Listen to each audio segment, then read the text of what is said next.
नमस्कार, आप देख रहे हैं मथुरा न्यूज दर्शन।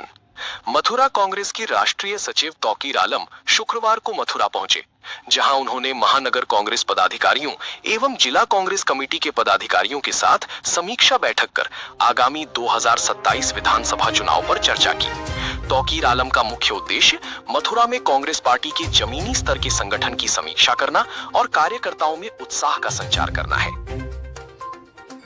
ताकि चुनावी तैयारियों और जनहित के मुद्दों को लेकर पार्टी की आगामी रूपरेखा तैयार की जा सके। इस दौरे को आगामी स्थानीय निकाय चुनावों या अन्य राजनीतिक गतिविधियों की तैयारी के रूप में देखा जा रहा है, जहां कांग्रेस खुद को अधिक मजबूती से खड़ा करने का प्रयास कर रही है। कांग्रेस आला कमान द्वारा राष्ट्रीय सचिवों को विभिन्न जिलों में भेजने का मुख्य उद्देश्य ग्रास रूट लेवल पर कार्यकर्ताओं से सीधे जुड़ना है। मथुरा जैसे धार्मिक और राजनीतिक रूप से संवेदनशील क्षेत्र में उनका दौरा पार्टी की सक्रियता बढ़ाने के लिए एक बड़ा कदम माना जा रहा है। तौकीर आलम के इस दौरे के दौरान वे स्थानीय मुद्दों, विशेष रूप से आम जनता की समस्याओं को लेकर सरकार की नीतियों पर चर्चा कर सके और कार्यकर्ताओं को जनता के बीच जाकर उन मुद्दों को उठाने का निर्देश दें। मथुरा से आशीष चतुर्वेदी, मुकेश चतुर्वेदी की रिपोर्ट। कुछ अंदरूनी खिंचान भी दिखा है, क्या प्रगति रिपोर्ट देगी कांग्रेस कमेटी की आपको? कहीं कोई खिंचान की बात नहीं है। कांग्रेस पार्टी मजबूती के साथ, एकजुटता के साथ आगे बढ़ रही है। संगठन के लोग सभी एकजुट हैं।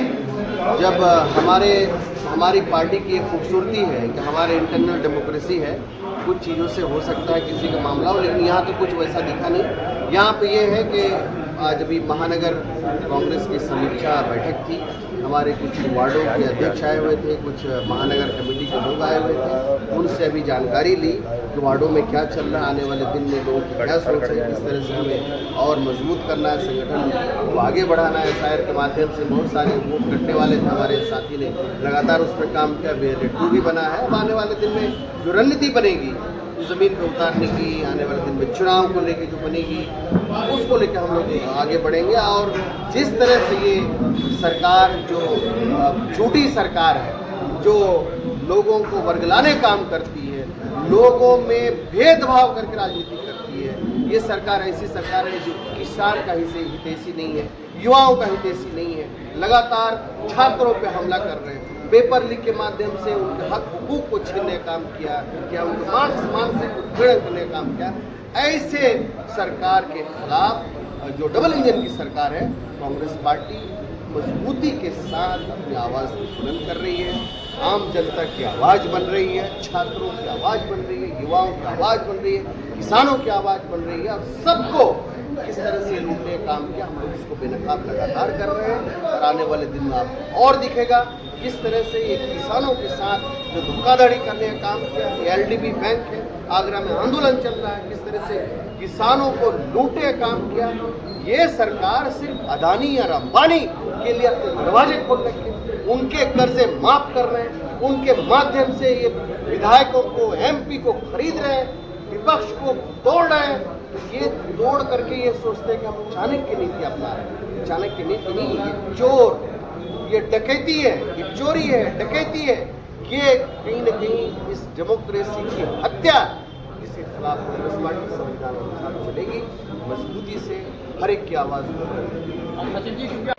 मौजूदा विधायक ने कहा है कि कांग्रेस पार्टी, ठीक है, मुगलों और अंग्रेजों का मिश्रण है, क्या कहेंगे इसका? बड़ी शर्म की बात है। पता नहीं इन लोगों की मानसिकता कैसी हो गई है। शर्म आनी चाहिए मौजूदा विधायक जी को। मैं तो अभी तक कहता था कि महापौर को शर्म आनी चाहिए।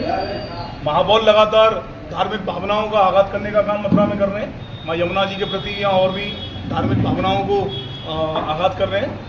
अब यहाँ के मौजूदा विधायक भी अगर इस तरीके की बात कर रहे हैं, इस तरीके की सोच के साथ में, वैसे इतना तो था कि विधायक जी कोई काम नहीं करते मथुरा में, और ये सोच उनकी विपक्ष का भी सम्मान होना चाहिए। और अगर लोकतांत्रिक इस देश में अगर विपक्ष का इस तरीके से अपमान किया जाएगा, तो मैं नहीं समझता कि लोकतांत्रिक मूल्यों का कहीं भी ये स्तर बढ़ाने वाली बात है।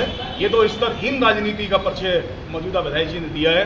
और मैं तो यही कहूँगा, अगर उन्होंने ऐसा कुछ कहा है तो उन्हें शर्म आनी चाहिए। उन्होंने ये भी कहा है कि राहुल गांधी की कथनी और करनी में बहुत बड़ा अंतर है। सत्ता में जब वो रहते हैं तो कुछ और करते हैं, जब विपक्ष में रहते हैं तो कुछ और। राहुल गांधी जी की करनी और कथनी में ये है कि राहुल गांधी जी से जब पूरे देश में राहुल गांधी जी जो आम जन समस्याएं हैं पूरे देश में, किसानों की, महिलाओं की, गरीब तबके के जो हमारे भाई हैं उनकी, उन समस्याओं को पटल पर लाने का काम और सबके सामने लाने का काम ये राहुल जी की कथनी और करनी है कि राहुल जी इस देश की समस्याओं को ऊपर लाने का काम करते हैं कि भाई अगर आपको कुछ करना है तो इन लोगों के लिए कीजिए।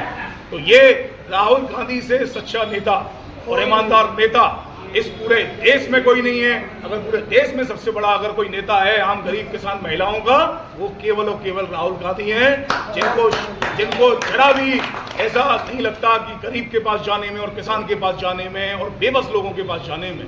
इनके जो नेता हैं, इनके जो जुमलेबाज नेता हैं जो प्रदेश में और देश में काम कर रहे हैं, वो लोग, उनकी और कथनी और करनी में फर्क है।